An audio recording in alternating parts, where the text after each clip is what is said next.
Hi, and welcome to a special episode of Get Fit Guy. Special in the sense that for the first time ever, I felt compelled to speak with another human.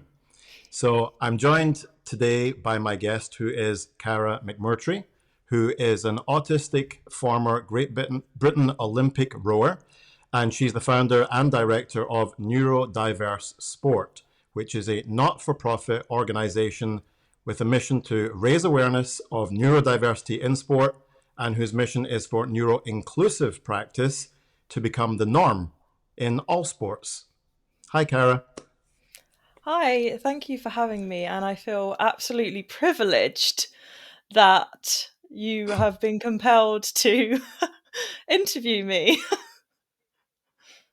Well, the compulsion was strong because, as you know, but the listeners won't know, I actually read an article about yourself on Yeah. BBC News.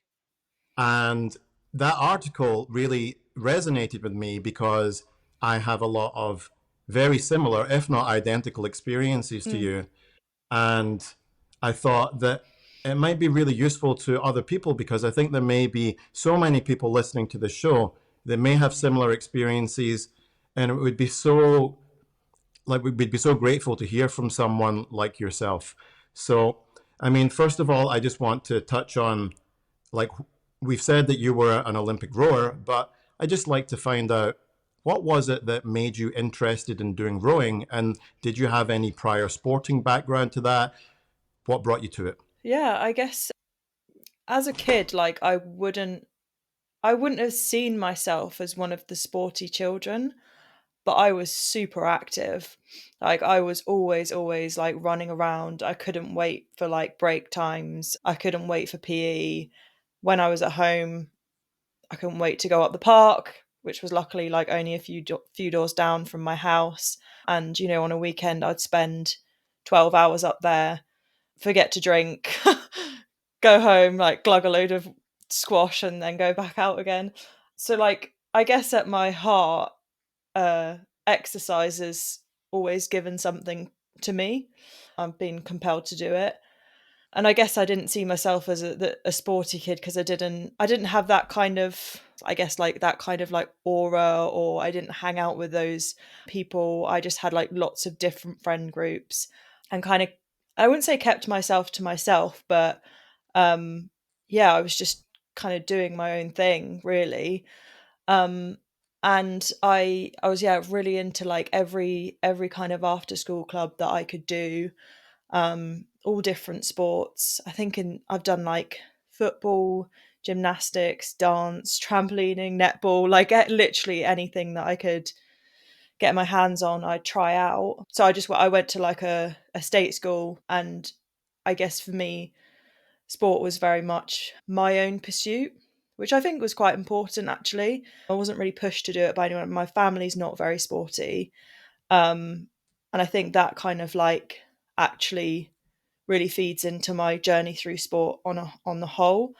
But I was introduced to rowing through like an outreach project, which it was called Project Awesome, and it was aimed at getting more state school kids into the sport.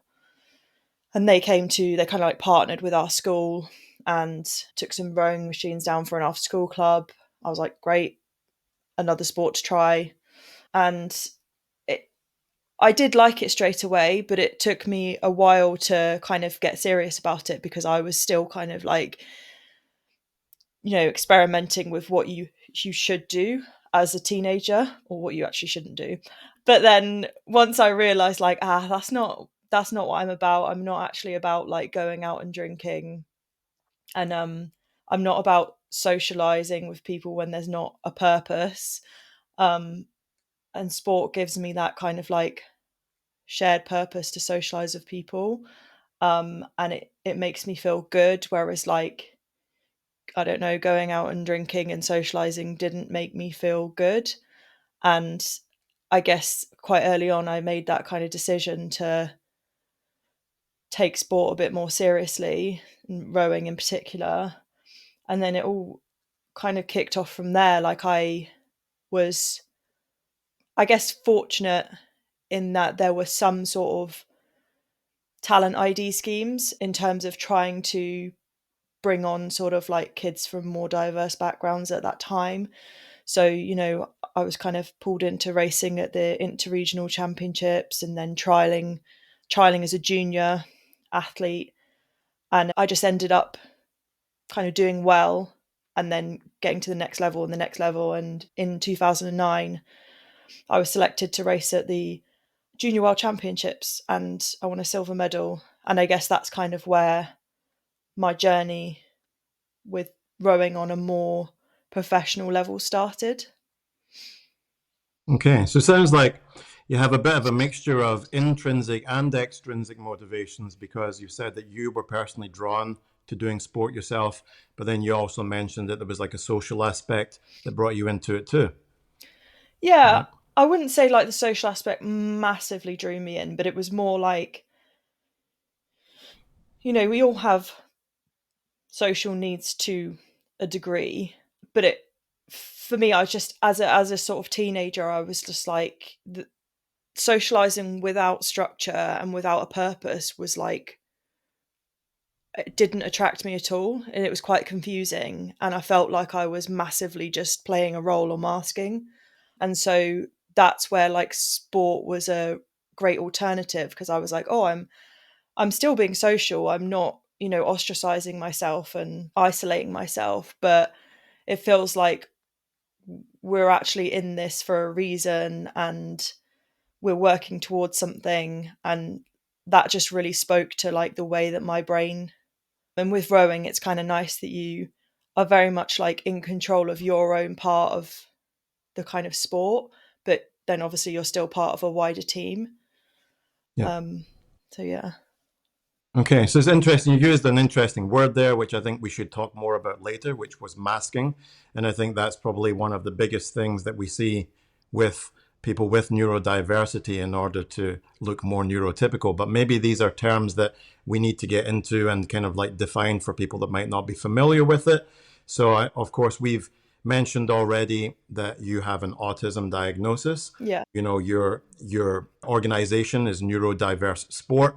So we'll come to talk to that in a minute. But there was a journey towards becoming having a diagnosis of autism, which actually I never talk about to people. So this will be the first time I talk about it. And it's funny that I choose to do it to tens of thousands of people. But it is that idea of having a misdiagnosis, Yeah. which then takes you down another path that you have to unravel later. So if you didn't mind, maybe we could talk about that what happened there, what brought that misdiagnosis about. Was there something in your behavior, or was it other people that referred you to that? What happened really? Yeah, I guess I'll be really honest, and like I'd always struggled at times in my life with kind of a bit of depression or a bit of anxiety. And I think in retrospect, I can put that down to, you know, f- not feeling like I really understood my own brain. Clearly, don't understand my own brain. Not feeling like I really understood my own brain. Like the messages you receive at school, the messages you receive in the media, the messages you receive from family and friends. If they don't speak to you, like that can be really, like I talked about earlier, but it can be really isolating and it can make you feel different and it can make you feel wrong even if you don't know why. So I think a little bit sort of the earlier issues with anxiety and depression were kind of to do with that because obviously I was undiagnosed at the time. And I think sport for me was like really key to maintaining my mental health as a child, as a teenager, as a young adult. And I absolutely thrived when I was able to use it in my own way and to really express myself and to go about things in the way that worked for me best. And I think that's where I mentioned earlier about like my journey, especially early on, was very independent. I actually think that was a good thing because I didn't realize it at the time, but I was so in control and I wasn't, the club I was at wasn't like a high performance club. I was kind of the only one that was really doing what I was doing. And it meant that I could do my extra sessions and then I could dip in and do the sessions with everyone else. And yeah, I just had a lot of autonomy and I didn't feel as different because there was no one to compare myself to and no one to say, oh, the way that you do that, that's weird, or the way that you think about that, that's weird. And I was just completely just living my best life in sport, and that got me from kind of state school, junior world championships, under 23 world championships, and then when it came to sort of joining a more centralized system, suddenly there were lots of people to compare myself to and also to be compared to. Joining a centralized system, and then it's kind of very obvious, like the ways that you're different and the ways that you stand out. And when you stand out, kind of, for me, I kind of like all the other parts of my life in which I kind of like maybe wasn't thriving or, you know, was standing out for the wrong reasons. I think I drew away from and put everything into sport, which is where I really felt like I was able to just be myself. And then suddenly that safe space in which I was able to be myself and thrive, suddenly that was being judged. And that one place that I could decompress and just live, you know, as me and exist as me, that was kind of taken away. And I think that had a massive impact on my mental health and my ability to like decompress on a daily basis. So I ended up kind of like, we talked about the word masking, but essentially like denying all the things that come naturally to me and trying to act kind of neurotypical. So if you want some solid examples, it would be the first time that I walked into the National Training Centre, one of the kind of men, the heavyweight men, kind of came down the stairs into my face and was like, smile. And I'd get stuff like that quite a lot. And I'd get like, you know, you need to be more sociable. You ask too many questions. You're too honest. You need to learn to sugarcoat things. And they seem like really, really small things, but when you're getting it all the time, and if you think about your rest, like my baseline is just to be like have a have a really like lack of affect, like really like passive face. And if like you're spending 8 hours somewhere where you have to change that and you have to be like and you know you have to like go out of your way, like I'm quite introverted, to socialize with people and to laugh and be gregarious, like it's absolutely exhausting on top of Yes. training and competing. And really like that's what led to, I guess it was like periods of just burning out and then regrouping because I'm a determined person and you know I had a goal. I'm very focused, and I don't know if you're familiar with the term monotropic focus, but it's kind of like a really positive spin on, you know, that autistic tunnel vision. So I kind of live life in monotropic focus, and like so I kept coming back, and I think that really is what kind of made it look like I had some kind of mood disorder, which was diagnosed at the time as bipolar disorder, which is obviously a very serious psychiatric condition. And I was put on 1,400 milligrams of lithium, 150 milligrams of lamotrigine, and 25 milligrams of quetiapine over a 5-year period. So that's 2 mood stabilizers and an antipsychotic. And the impact that had on me was really insidious because you don't take it straight away. You don't take all of them straight away. You end up building into them. But you don't take it straight away and feel completely different.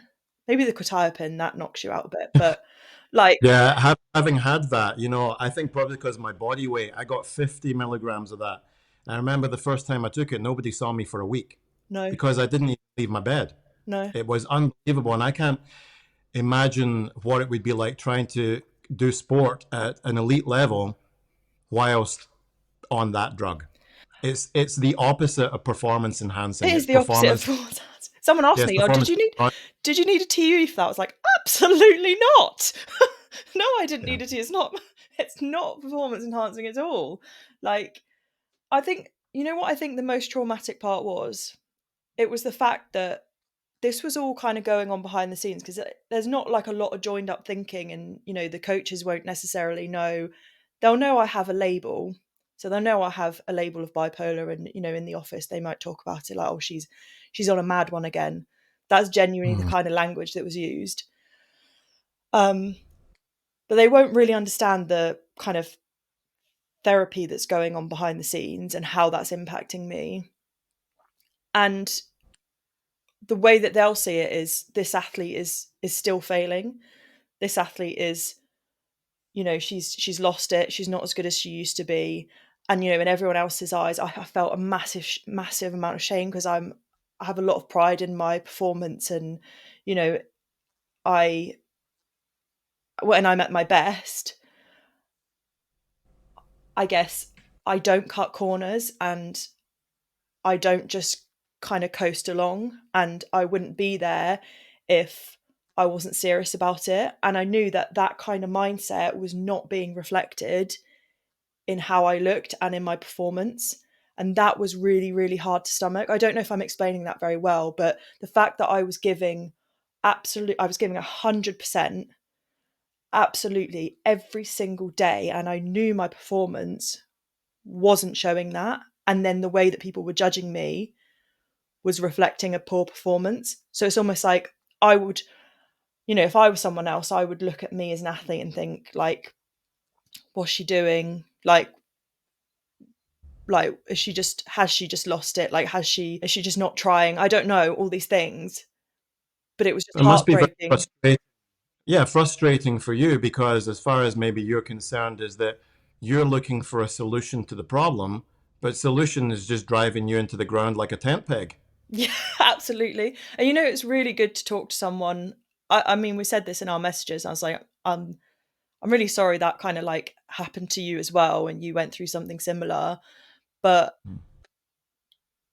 it's just, it was really quite like almost like relieving to like talk to someone who got it and like understood what it was like to, yeah, to like be searching for a solution, to trust in the kind of medical practitioners, to be on these types of medications, and to have it impact your brain and body like it does.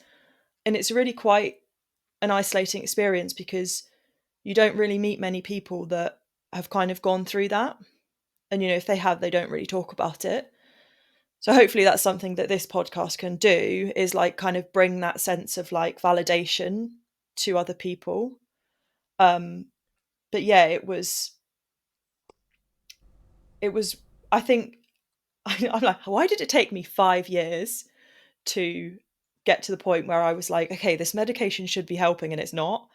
But it took me that, Yeah, because I'm a problem solver, and I will always blame myself first. So I was yeah. always like, this is my problem, I need to solve it. This is my problem, I need to solve it. I'll try this, I'll try this, I'll try this, I'll try this. And it got to the Mm. 5 year point, and I was like, I don't know if this is my problem. Yeah. Like, But also, you go to the doctor, right, and you yeah, say, this isn't working. And what they do is they say, well, it takes time for it to more. build up in your system. And they It's like, put well, more, they give you more. And it's like, that's why, right. it starts off as lithium, and then it's like, oh, I don't think this is working. Add They rotate lamotrigine. the I drug. don't think this is Yeah. working. Add quetiapine. Yeah. Yeah, and those give you side effects, and they give you drugs to counteract the side effect of the drug. Yeah. So you end up on this huge cocktail of drugs. Yeah, it's hard. And what I found about the bipolar thing too was that I wasn't that compelled to believe this. However, when I did read about these things, I thought, well, I am doing that, and I am Mm. doing that, it's almost like when you read your horoscope, because it's kind of like you can find something in there that applies to you, and then say, okay, yeah, that is the thing. And I don't know if you found that too. And I think that might be why you stick with it for so long. You say, well, I do get depressed, and I do get really exhausted, and I Yeah. do get frustrated and angry and snappy at people. And I think that's the difference between an autistic burnout and a depression, right? Yeah. Is that they've got overlapping symptoms, but they're completely different things. Yeah. Well, the it's about the root cause. It's like, is the root cause bipolar? Is the root cause that your brain, you know, goes through these highs and lows? And if that is the case, then the medication will work.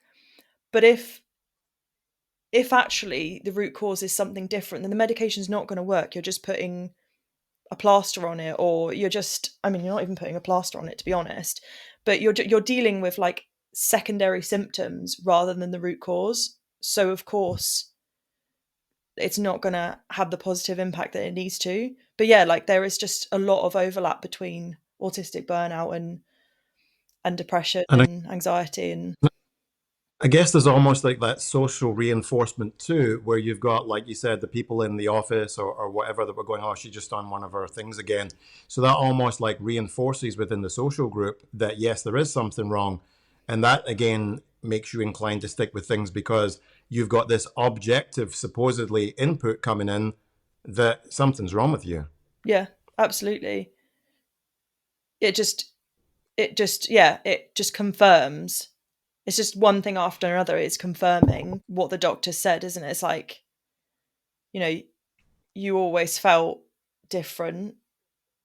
You always felt like there was, potentially like there was something wrong with you because you didn't see yourself reflected in other people. And then someone says, "Oh, this is what it is." And you're like, "Oh, I guess it must be." Like, because even 10 years ago, people's understanding of autism was nowhere near what it's like now. So there was no better, like, even if bipolar didn't really completely make sense, I remember trying to fit myself into the box. I was like, I'm not I'm not rapid cycling and I don't get really, really manic. So maybe I'm this kind of this one here that's like, you get hypermanic and you just, so I was like Yeah. trying to fit it in, but there was no better reason. And like, you're probably similar, but I'm someone who, like, I need to understand and I need there to be reasons and I need to understand the why behind everything. So it was really important for me to get to that. Yeah, I'm exactly like that. I like to dig down into things, and like right now, I study philosophy at university, and the reason for that is, what's the answer? What's the answer? What's the answer? Yeah. How regressive can I make this? Because I'll take it all the way down to the very bottom if I Yeah. can. So yeah, I think that's something. But so that's the misdiagnosis. So what was the process that led to that being okay? That's not what the deal is here, and this could be autism. Yeah. So I I guess I hit like a real low in kind of winter of 18. Um it was the indoor rowing championships, and I think it was like one of the first times it had been held at like the Lee Valley Velodrome. I think it was that. And they were really trying to, like, I guess, bring it into the 21st century and really like hype it up and make it like a real spectacle for the audience. And considering all of this medication I was on, I felt like I was still on for kind of a good, for me at that time, a good score. And I absolutely bombed.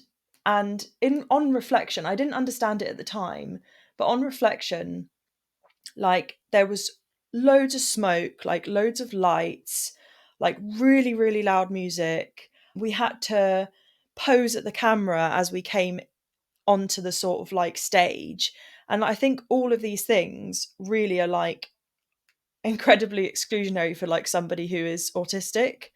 So I was like way, way too hyped and saturated by the time I got, onto the ergo. And I just was, you must know what it's like when you're completely overstimulated. You go almost like ping to the top and then all the way to the bottom again. And I did a really, really disappointing, pulled like a really disappointing score. And I remember just thinking, I think this is the end of the road. I don't understand. Like, I sort of was putting two and two together with the overstimulation, but this. it's never clear when you're kind of in the woods. And then I think, well, I know that basically there's a new performance director that had joined the team at that time, and he had kind of been introduced to the athletes, behind the scenes, like, this is so and so, blah blah blah, this is so and so, this is where they fit in. And I know that, there's a couple of us that were in the black book, and he'd been kind of introduced to me as probably a waste of space, Mm. and a loser. And I think essentially at that time, the UK sport mental health panel had just been put in place, and the coaches, this new performance director, had a conversation, and the coaches kind of said, like, we need to get rid of this athlete on mental health grounds. And I know this to be the case because I've heard it from a number of different people who were involved. And I think I had also had because when this performance director like introduced himself to the team, I actually believed him when he said he was very person-centered. So I think they were kind of probably asking the wrong person to do that. And I think he was kind of listened to them, but was like, okay, right, I understand what you're saying, but also need to do the right thing by this athlete.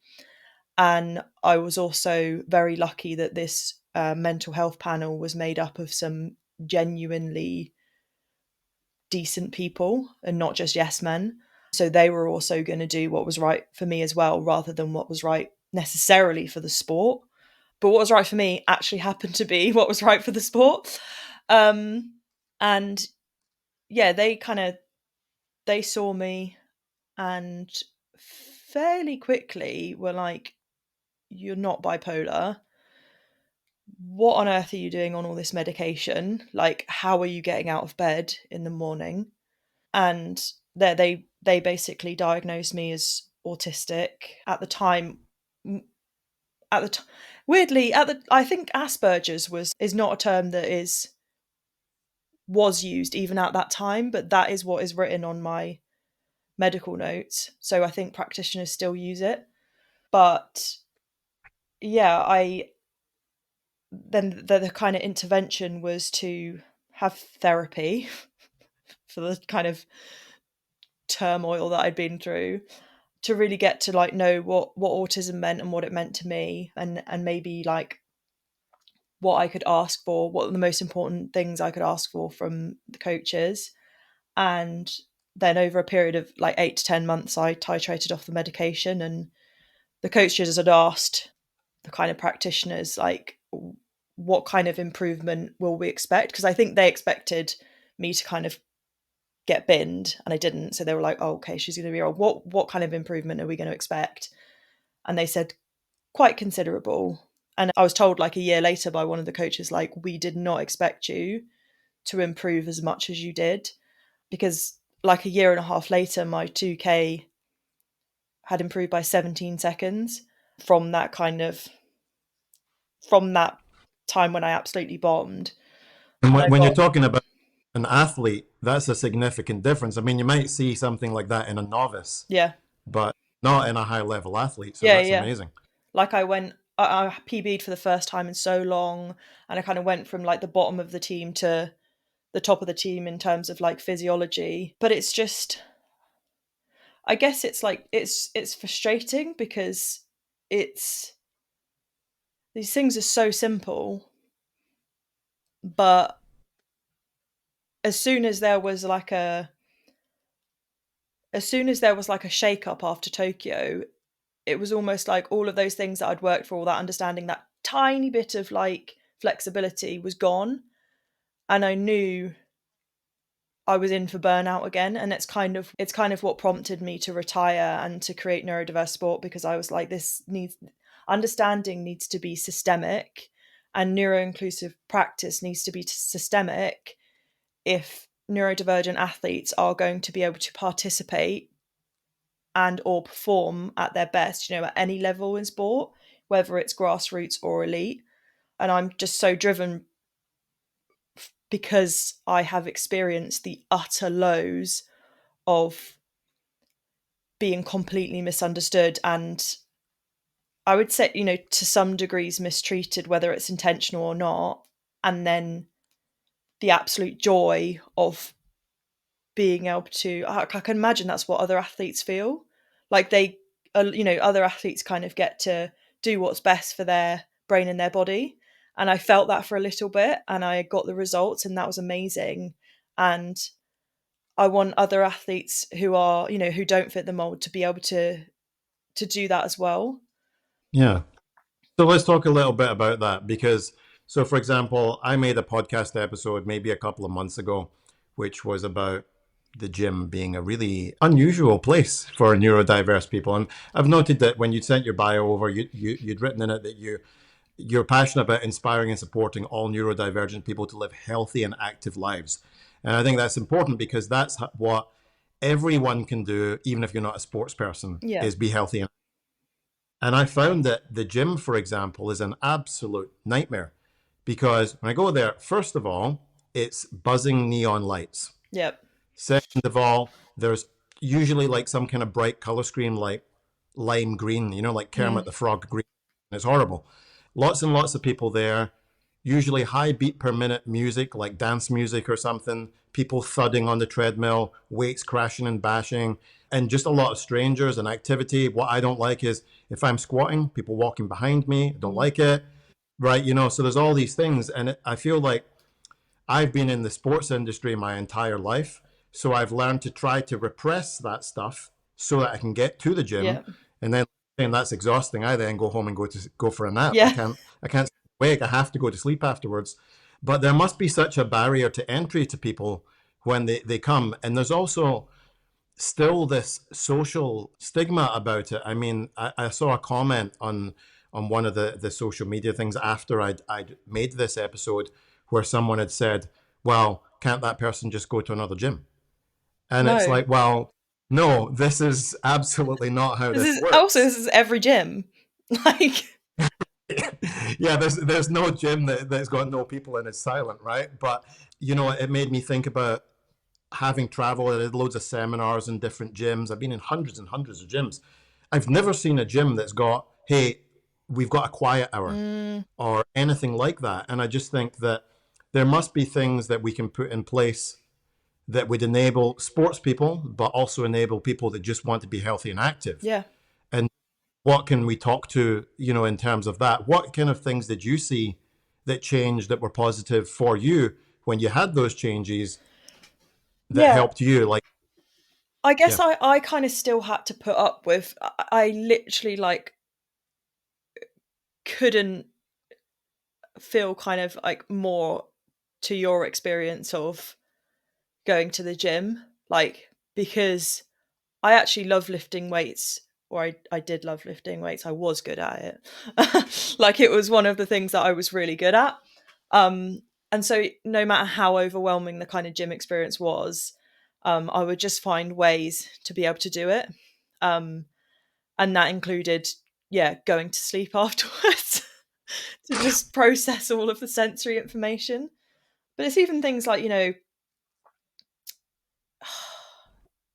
even things like red tape get in the way. I mean, this isn't necessarily the case at public gyms, but when we were lifting, it's like, no, you can't wear your headphones, you can't wear your noise cancelling headphones. You need to be able to hear the coach and things like that, which immediately prevents someone from doing what they need to do to be able to access the activity. I think there is so much that can be done. I think, like what you said about flexible, like quiet times, I think what I'm trying to sort of like think in my head at the moment is there is like people will definitely say, right, we can't do this because of health and safety, but there must be ways around those things. So because I was just thinking like lower lighting, and then someone will probably say, well, you can't have lower lighting because of health and safety. But there's got to be like, yeah. we're living in the It, 21st century. We can find ways around this. Like, it can't be the case that you've got equal rights kind of acts, and then you've got health and safety things, and those are mutually exclusive. yeah, Because you can't just favor one thing over another. You can't say, well, yeah, absolutely, we're going to give autistic people the right to access, but it's going to be under these conditions, because that's the opposite. It's a contradictory statement. Yeah, and also and just because you're not like falling over there and then doesn't mean it's having a massive impact on your health, because I know that like there a lot of like sporting establishments were kind of built in a time where fluorescent lighting was the rage, and I kind of ran a workshop last year in a room that didn't have any like natural lighting, and a certain frequency that really messed with my brain, and I couldn't run the workshop to the best of my ability. I sort of like started to almost lose my ability to like think properly and to form like sentences properly. But afterwards it felt like I had whiplash.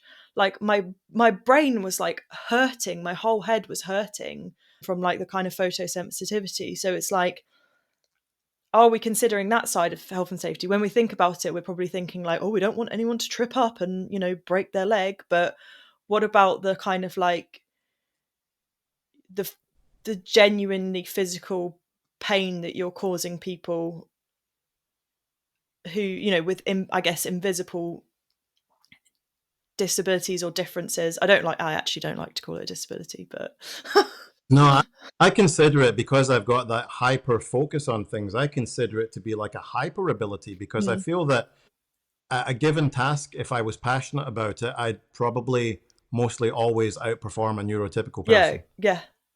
I know what you mean. Um, Yeah. Because yeah. I was thinking like this is actually something that, and I think it is like such a complex topic, and it will be really different for different people. So there will be some autistic people who will always feel disabled by their conditions. But I think sometimes we jump to the disability label too quickly, not having explored what we can do to change environments and attitudes to enable people. And I really, really wonder, whether a good 70% of autistic people who feel disabled, who consider themselves disabled, would change their minds if they were allowed to exist in environments that were kind of like good for their neurology. Yeah. And it's also difficult, because it's hard, because you almost have to pull the disabled label out in order to get a response Yeah. that helps you. So you don't want to be considered disabled, but then you have to do that in order to get your needs met. And Yeah.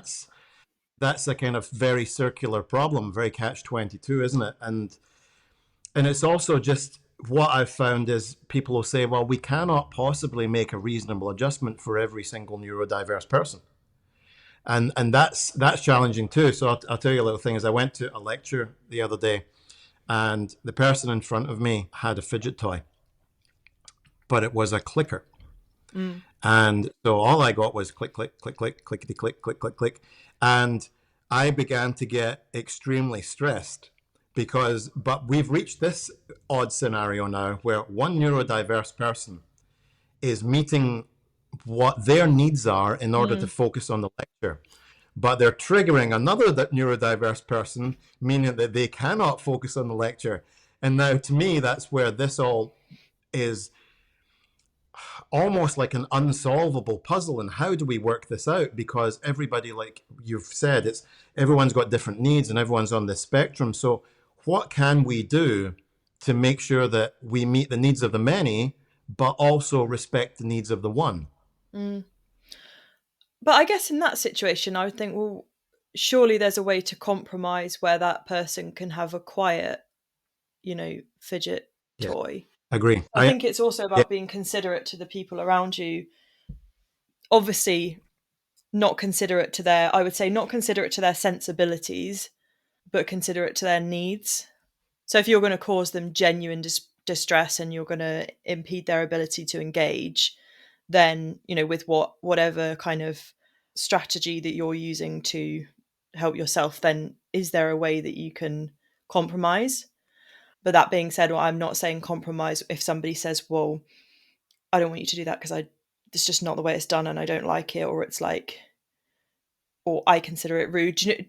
Does that make sense? Mhm. Like, because obviously traditionally, the way that an autistic person might go about their day and their business and socializing, it it impacts, I think, mainly people's sensibilities.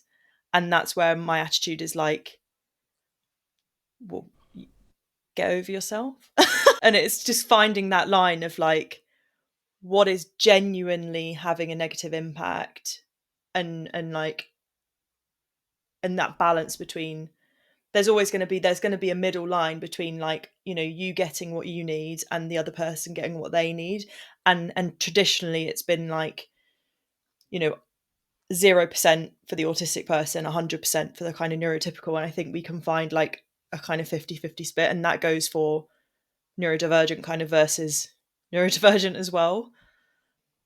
Yeah, so I mean, it's a good point, isn't it? It's just trying to find that kind of like Confucianism is the middle way, right? How we can help everybody get something. And I mean, for me, gyms, you could make them a little bit quieter, but you're still going to have the buzzing lights, and you're still going to have all the people and the noise of the weights. But you may allow someone more space within their cup of coping if you remove one trigger, right? So I think that that's what's important too. So when you're looking at talking to coaches and maybe people that are running sports organizations and associations, what are the kind of things that you do say are reasonable adjustments that could be considered, or ways that they could open the door to allow autistic people? So, like, for example, this is the first time I've talked about this, and it seems quite easy because although I know there are many people going to listen to this, I feel like I'm only speaking with you, so therefore it's easier. But Mm. I almost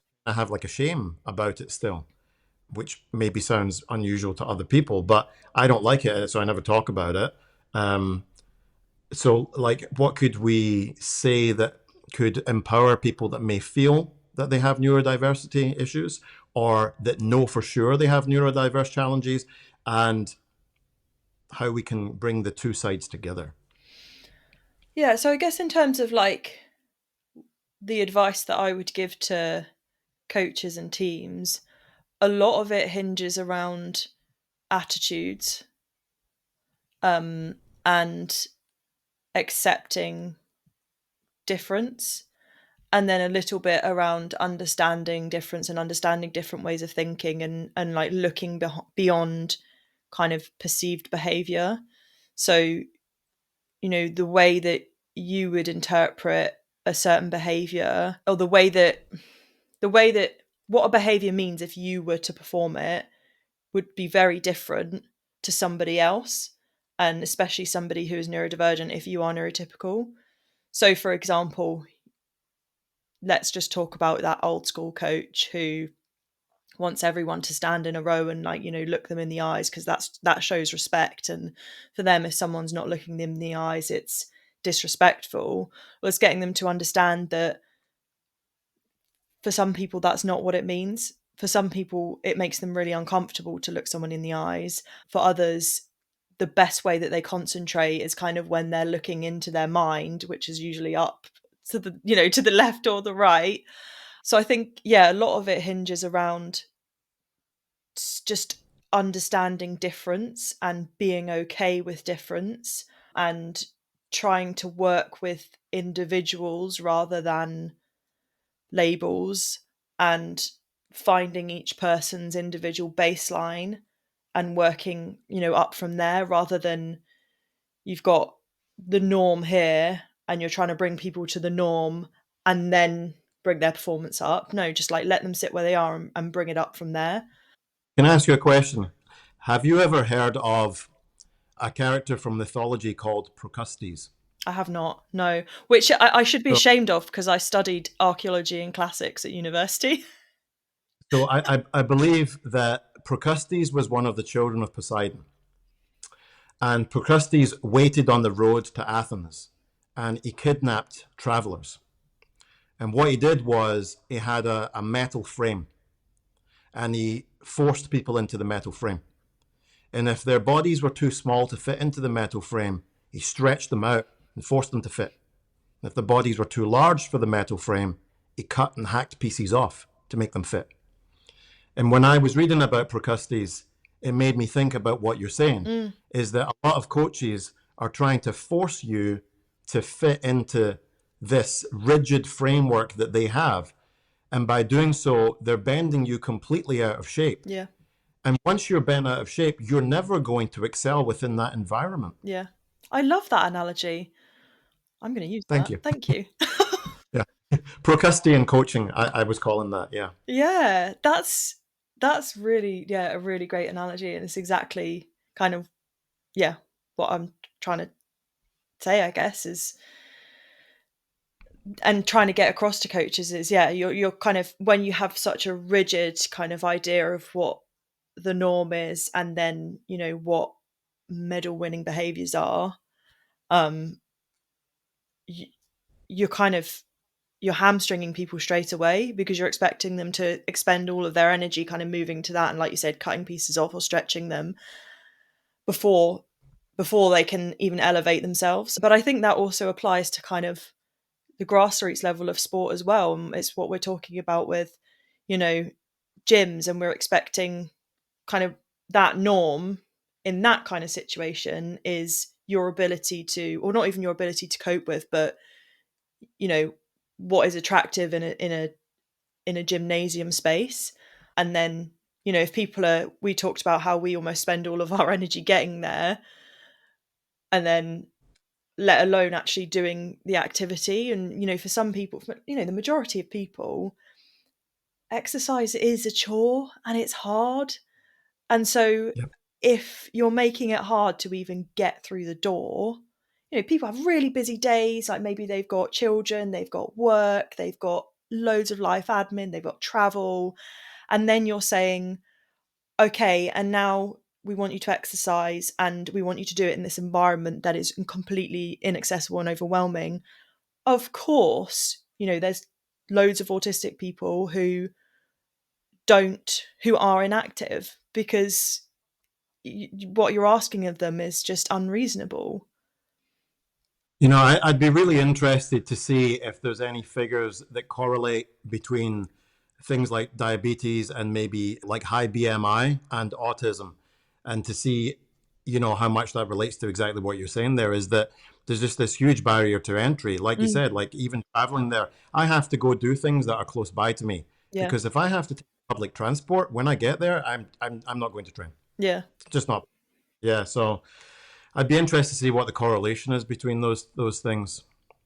No, I agree. I think, I mean, I think currently the data shows that there's like much like lower participation levels within the autistic population, and also health outcomes are a lot lower as well. I know, like for autistic people with, because I think they split in terms of the statistics, split it into with intellectual impairment and then without. With intellectual impairment, like the um predicted, what what would you call it, like life span, Life expectancy, I life think, right? expectancy, yeah, is like scarily low, like 39 or something. But even among autistic people without intellectual impairment, it's like 58 or something. So Yeah. it's hugely lower than the kind of average population. Yeah, and things like, you know, like we've mentioned about training, and of course this is a fitness podcast, but I mean I understand things like employment are as well, like rates of dropout from university, Yeah, and I think those things are what all combine in this kind of like maelstrom to mean that there's a lower life expectancy, which, yeah, you know, is because people don't have any reason to get up each day. They don't have any reward in their lives. They don't feel any sense of achievement, and when they do to have a sense of achievement, you know, there's still that kind of thing where you're saying people might be talking negatively at you and things like that within a different environment. I find university's not too bad though, because I think a lot of people are there with like specialist ideas, but I think in the real world it can be a challenge. yeah. Well, you know, I think that I was told that this was to be about 25 minutes long and we're approaching an hour, and I think I could probably talk to you for 3 hours. but we should probably try and wrap it up. Thanks very much for coming and speaking to me. I really appreciate not only you sharing everything with everybody else, but you taking the time to talk with me. And I think that was really nice. So thank you very much. I really Thank appreciate you. you. And if anybody wants to, get in touch, if any listeners have any similarities, then, obviously feel free to email me as usual. And I'm going to put Caragh's, social media links for Neurodiverse Sport will be in the show notes and then the links. So everybody feel free to get in touch and have a free and open discussion about your own experiences. So Mhm. thank you, Caragh. No, thank you so much. And And it has been like a really interesting discussion. It's been really, really easy as well. I think I don't actually always find it easy to talk to people. So obviously we're on a similar wavelength. So I was worried it was going to be the world's most socially awkward and it podcast, hasn't but been. not that I way at don't all. think. We'll let the listeners be the judge. All Yeah, right. yeah. Thank you so much. Thank you.